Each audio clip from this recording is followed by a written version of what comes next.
Sometimes the brightest flowers bloom in the darkest places. Sunflower in the Shadows is a haunting yet deeply beautiful tale that burrows under your skin and settles in your bones. It's not just a story about survival or love, or secrets buried in the past. It's about the fierce fight to find light in a world that insists on darkness. With a title that feels soft and tender, this book delivers emotional weight and mystery that keeps listeners glued to every word. It begins in silence and shadows but ends in a storm of truth, redemption and resilience. The question is simple, yet impossible to ignore. How? Do you forgive the unforgivable and keep growing when everything around you tells you to wither? The story opens in a remote rural town that feels suspended in time. At first glance, it's quiet and uneventful, but beneath the surface, it's a place teeming with secrets and pain that has never been spoken out loud. The protagonist, Rae Emerson, is a woman haunted by memory and marked by trauma. She's returned to her childhood home, after years away, driven not by nostalgia, but by necessity. Her mother has passed away, and the old farmhouse needs sorting through. It's supposed to be a quick visit, a few days at most, but what Rae finds buried within those walls and within herself makes leaving impossible. The house itself is like a living thing, filled with echoes of a childhood Rae has spent years trying to forget. Dusty photo albums tucked away in drawers, old journals, a locked trunk that refuses to give up its secrets, and most importantly, the sunflower fields. They stand tall behind the house just as they always did, swaying under the heavy summer sun. But for Rae, they're not beautiful. They're suffocating, because they hold the truth of a night long ago that changed everything. As she begins to clean and sort through her mother's things, Rae starts to remember the pieces of her childhood she had buried deep. Her mother, Marla, had always been distant, never cruel, but cold in a way that left Rae constantly second-guessing her own worth. Her father disappeared when Rae was just a child. No one ever gave a clear answer about where he went. The official story was that he walked out on them, but Rae never truly believed that. There was something in her mother's silence that suggested a darker truth, a truth Rae is now determined to uncover. It doesn't take long for strange things to start happening. Rae begins finding letters hidden in the walls, written in her father's handwriting, but never sent. Pages from a journal that had been ripped out and stashed in the attic. Photographs that have been sliced in half, faces missing. And then there's the sunflower field itself. Rae starts seeing things there. Shadows at the edge of her vision. Whispers in the wind. A feeling that she is being watched. Her dreams become vivid and disturbing, filled with fire, blood, and a man calling her name from the fields. The line between memory and hallucination begins to blur. One of the most compelling aspects of the book is how Rae's internal unraveling parallels the unraveling of the mystery.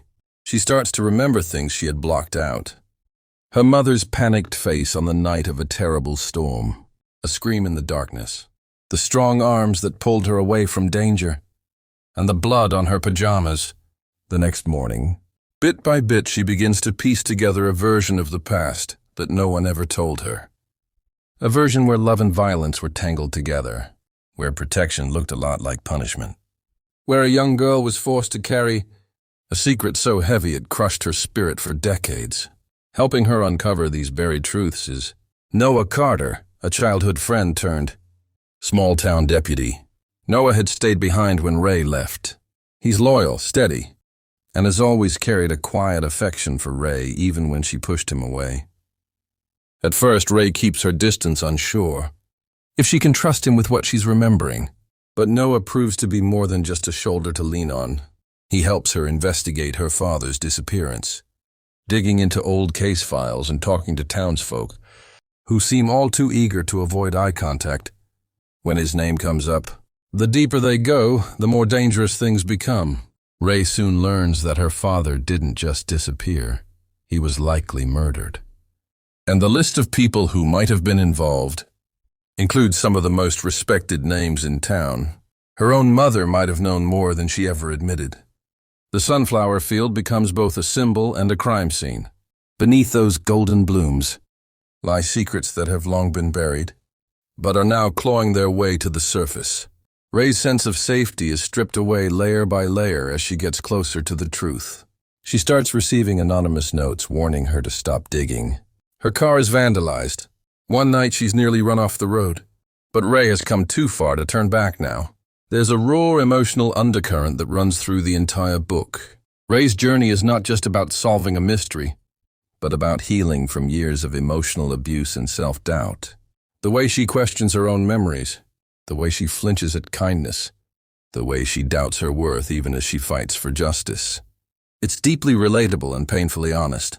Her relationship with Noah grows slowly and naturally built on trust and shared pain. It's not a whirlwind romance, but something more solid. Two broken people finding peace in each other's presence. As the pieces finally come together, Rae uncovers a chilling truth. Her father had discovered a terrible secret involving members of the local church and law enforcement, a ring of power and exploitation that used religion as a mask. When he tried to expose them, he became a threat. Her mother tried to protect her by hiding the truth, but in doing so, she left Rae alone in a house filled with ghosts. The final confrontation is intense and emotional. Rae comes face to face with the man responsible for her father's death and must make a choice. Stay silent and stay safe, or speak the truth and risk everything. She chooses truth. The climax of the book is both satisfying and heartbreaking. Justice comes, but not without cost. Rae's life is forever changed. She can't go back to the person she was, but for the first time in years she doesn't want to. She's no longer living in the shadows of her past. She's stepped into the sun. The final scene of the book takes place in the sunflower field. But this time the blooms feel warm, not threatening. Rae kneels down and plants a single seed in the soil, a symbol of rebirth and hope. Sunflower in the Shadows is more than a thriller. It's a story about trauma and silence and the way truth can be twisted over time. It's about family and how the people who should protect us sometimes become the ones who hurt us most.